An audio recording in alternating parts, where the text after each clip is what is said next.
I never meant to fall for him. In fact, I had promised myself that I wouldn't. Falling for someone who could never feel the same way was reckless, self-destructive even, and I had seen too many friends end up shattered by stories like mine. But the heart has a way of betraying every rational decision you make. The first time I saw Daniel, he wasn't anything extraordinary to the world. To me, though, he was everything. He had this presence, tall, broad-shouldered, with sharp features softened by a smile that seemed to appear without effort. He was straight. Everyone knew that. He dated girls, joked about locker room crushes, even gave me advice once on how to talk to women, unaware that his words were breaking me slowly from the inside. We had been friends for almost 3 years, and during that time I had become very good at hiding the way my eyes lingered too long when he laughed, hiding the way my chest tightened when he hugged me in that casual, friendly way, hiding the fact that I'd go home at night and replay our conversations until I could fall asleep with his voice in my head. I buried it so deep that I convinced myself I could live like this forever, content with friendship, content with scraps of closeness that he'd never known meant the world to me. But love doesn't like to stay hidden. It simmers and it grows restless, and one night it pushes everything to surface. That night began like so many others. Daniel and I had gone out with a group of friends to a bar near campus. Music thumped through the speakers. Glasses clinked. People laughed too loud. And under the haze of neon lights, I caught myself staring at him more than once. He looked annoyingly perfect, leaning back in his chair, one hand resting on the table, while the other gestured animatedly as he told a story. Everyone was captivated by him. I always was. Hey! He leaned toward me at one point, his breath warm with beer and the faint smell of mint. You okay? You're quiet tonight. I forced a smile. I'm fine. Just tired. But I wasn't tired. I was terrified. Terrified that one day he'd notice the way I looked at him. Terrified that I'd slip and say something I couldn't take back. Terrified that he'd pull away, that I'd lose him forever. When the night ended, most of our friends had called rides home, but Daniel insisted on walking me back. The city was quieter then, the streets lit by scattered lamps, and the air carried a chill that made me shove my hands deep in my pockets. Daniel walked beside me, his stride easy, his shoulders brushing mine every so often. You've been off lately, he said suddenly. Is something going on? I hesitated. The words pressed at the back of my throat. I love you. I've loved you for years. But I swallowed them down as I always did. Just school stuff. I lied. He studied me for a moment, his eyes narrowing slightly, like he knew I wasn't telling the whole truth. Then, without warning, he reached out and grabbed my wrist. Not hard, just enough to stop me in place. My heart slammed against my ribs. You know you can tell me anything, right? He said softly. I nodded, my throat too tight to speak. His hand lingered a second too long on my wrist before he let go. That single touch burned through me, leaving me shaken as we continued walking. By the time we reached my apartment, I was a mess of emotions. He gave me that easy grin of his, clapped me on the shoulder, and said, "Good night, man." Then he left, completely unaware that I stood there, my chest aching, wishing he would stay. That night, I lay awake staring at the ceiling, replaying every moment of our walk, every glance, every word. It was torture, but it was also the only thing that made me feel alive. The days after that night were harder than I expected. I told myself nothing had changed, that Daniel was still just my best friend, that I could keep hiding this thing inside me. But deep down, I knew something had shifted. That moment on the street, when he grabbed my wrist, when his eyes locked on mine like he was searching for answers I was too afraid to give, it cracked something in me. I began noticing the little things more. The way his gaze lingered on me when I wasn't looking. The way his jokes sometimes carried an edge of intimacy they hadn't before. The way his voice softened when it was just the two of us. And maybe it was all in my head. Maybe I was just a fool seeing what I wanted to see. But it was enough to keep me awake at night. Enough to stir hope where I had only let despair live before. One Saturday, he dragged me to the gym. Daniel was obsessed with working out. Me, not so much. But he always insisted. "Come on, bro. One day you'll thank me," he'd laugh, handing me a water bottle. That day, something felt different. The gym was nearly empty, music pulsing low from the speakers, fluorescent lights casting a pale glow across the equipment. Daniel stood behind me at the bench press, spotting me, his hands brushing mine every time he steadied the bar. My arms trembled from the weight, but my chest trembled for another reason entirely. "You're stronger than you think," he said, his voice close to my ear, his breath warm. I tried to focus on the bar, on breathing evenly, but all I could feel was the press of his body hovering just behind me, his hands ready to catch me if I fell.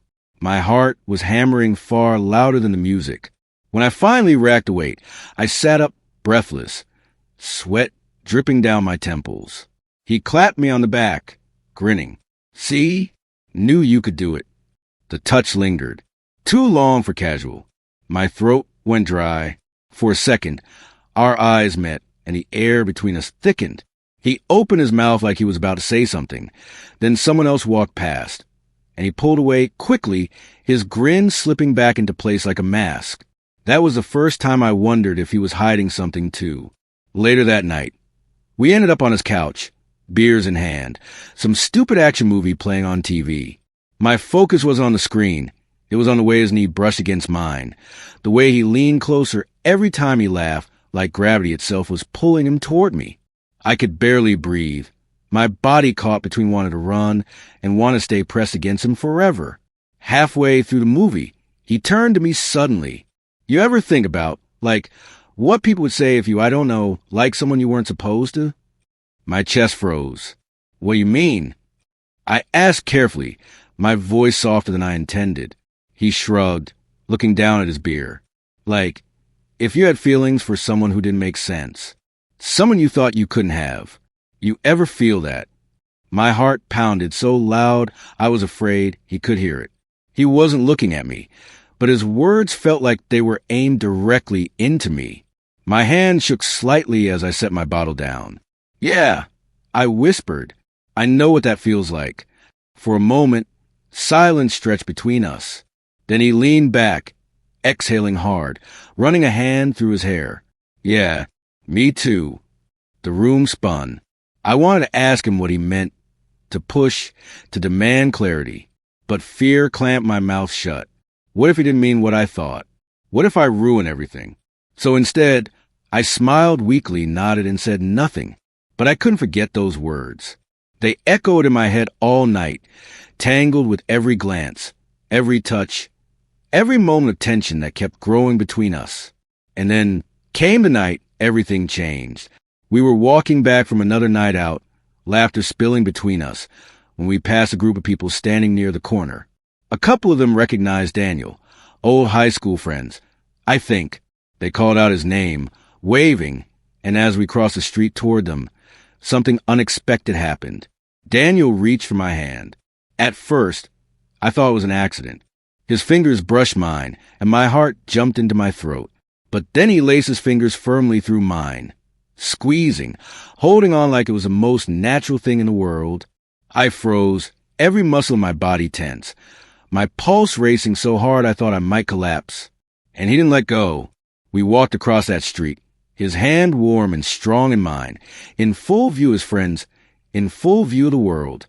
I could barely hear their voices over the roar of my own heartbeat, barely see their faces, because all I could focus on was the fact that the boy I thought I could never have was holding my hand. In public. And that moment was both the most terrifying and the most beautiful of my life. The moment his fingers wrapped around mine in front of everyone. Time split in two. There was a world before that night. The one where Daniel was my best friend, untouchable, unreachable. And then there was a world after. The one where he'd chosen to take my hand in public, in front of eyes that would surely talk, whisper, question. I should have pulled away. My instinct screamed at me, "Don't read into this. Don't let yourself believe." But the heave of his hand on mine silenced all doubt. My body leaned into his, betraying the walls I'd spent years building. His friends cheered when they saw him, clapping his back, making jokes, asking where he'd been hiding. But no one said a word about the hand he refused to release. I don't know if they didn't notice, or if they noticed too much and chose silence. Either way, Daniel acted like it was nothing. like he hadn't just shattered my entire reality. When we finally broke away from them and continued walking, I couldn't keep it anymore. What was that? My voice cracked, raw, almost desperate. He looked at me, confused. What do you mean? You know what I mean. I stopped walking, pulling my hand free, instantly feeling colder. You held my hand, in front of everyone. Why? His expression faltered. For the first time, I saw uncertainty flicker across his confident face. He looked down at his shoes, then back at me, eyes darker than usual. Because I wanted to, he said softly. The streetlight flickered above us, throwing shadows across his jawline. My chest tightened. Daniel, don't play with me. You know how I feel. The words slipped out before I could stop them. My secret, the one I swore I'd never let him hear, spilled into the night air, trembling and vulnerable. My heart pounded so violently I thought I might collapse. He didn't move. For a terrifying second, I thought he was going to laugh, or worse, walk away. But instead, he stepped closer. I know, he whispered. Silence stretched. My breath hitched, the world spinning. You know, he nodded. Of course I know. You think I haven't noticed? The way you look at me? The way you hesitate when I get too close? I'm not blind, you know. Shame flooded me, hot and unbearable. I turned my face away, blinking hard. Then why would you do that? Why would you hold my hand like that if you don't feel the same? But when I tried to pull back, his hand caught my wrist again, firm but gentle. Who said I don't feel the same? The ground tilted beneath me. I stared at him, my chest tight, every breath shallow. Daniel, what are you saying? He let out a shaky laugh, but there was no humor in it. Only fear, only longing. I'm saying I've been fighting this for too long. I didn't want it to be real. I didn't want to admit it to myself. But when I saw you tonight, when I thought about you walking away someday, maybe into someone else's arms, I couldn't stand it. I had to do something. So I held your hand. My throat burned. Tears threatened, but I held them back. His words, raw and trembling, cracked me open. So you're telling me?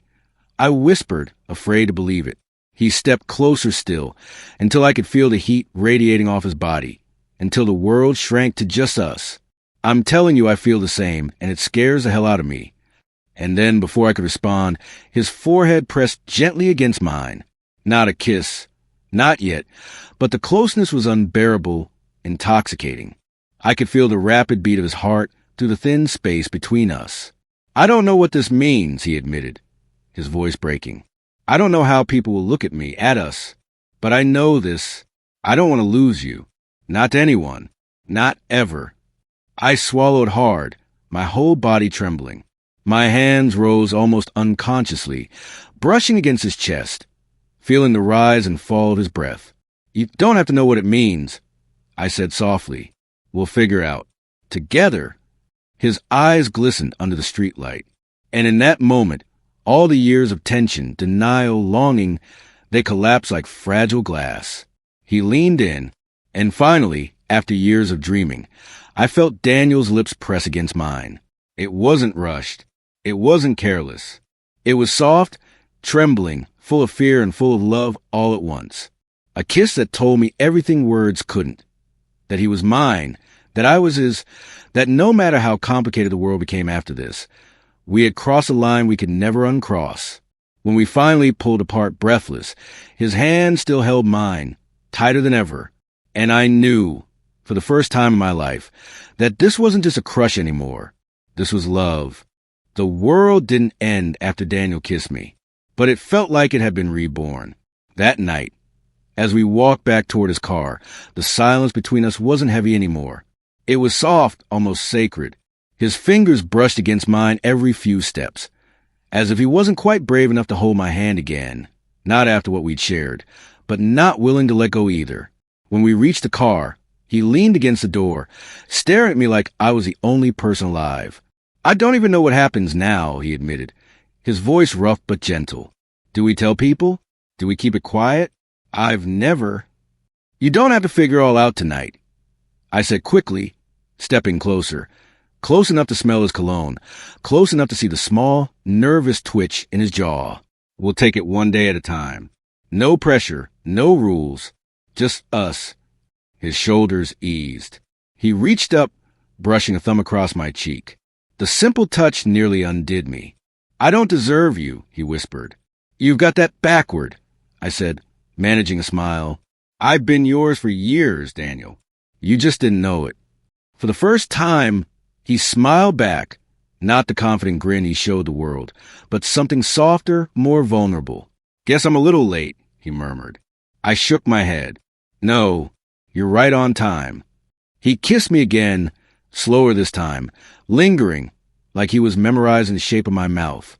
And in that moment, I stopped worrying about what tomorrow would bring. The days after were a blur of stolen moments. He'd text me in the middle of the night. Can't stop thinking about you.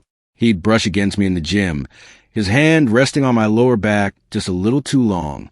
And sometimes, when no one was around, he'd pull me close, his lips grazing mine like it was the most natural thing in the world. But it wasn't always easy. One afternoon, sitting in the locker room, he confessed, I don't know if I'm ready for everyone to know. I'm scared of what people will say, of what they'll think of me. I reached for his hand, squeezing gently. We don't owe anyone an explanation. This is ours. They don't get to define it. His eyes softened and he kissed my knuckles. How are you always braver than me? I'm not, I said honestly. I just spent years imagining this moment. And now that it's real, I'm not letting fear ruin it. He smiled, but there was a shadow in his gaze, something unspoken. I knew he was still wrestling with himself, with everything he thought he was, and everything he was becoming. But every time he touched me, every time he looked at me like I was the answer to a question he didn't know he was asking, I knew he was fighting for us, too. The first time he held my hand in public, again, wasn't planned. We were walking downtown on a Saturday, the streets buzzing with people. I could feel his nerves. He kept glancing around like he was searching for excuses to keep his hands in his pockets. Then, out of nowhere, he reached for me. His fingers threaded through mine with certainty this time. No hesitation. I froze, looking at him in shock. He just smirked, though his eyes betrayed his nerves. What? You think I'm going to hide forever? Heat rushed through me. I squeezed his hand tighter, refusing to let go. And for the first time, I didn't care who saw us. Weeks turned into months, and every day with Daniel felt like learning a new language, the language of us. Sometimes messy, sometimes uncertain, but always real. One night, lying in his bed, his arm draped lazily over my chest, he whispered, You know, you're the best thing that's ever happened to me. I turned my head, meeting his tired, beautiful smile. You're the best thing that's ever happened to me, too. He kissed me softly, then tucked his face into the curve of my neck. I don't know what tomorrow looks like, but if you're there, I'll be okay. I wrapped my arms around him, holding him close. Then that's all we need. And just like that, the boy who once seemed untouchable, the boy who was supposed to be just my straight crush, became the man who held my hand in public, who kissed me like I was the only person who mattered, who made me believe in love in its rawest, truest form. For years, I thought loving was a curse. But now I knew the truth. It was the beginning of everything. And as he drifted to sleep in my arms, his hand tangled with mine, I realized I wasn't afraid anymore, because he was mine, and I was his, forever.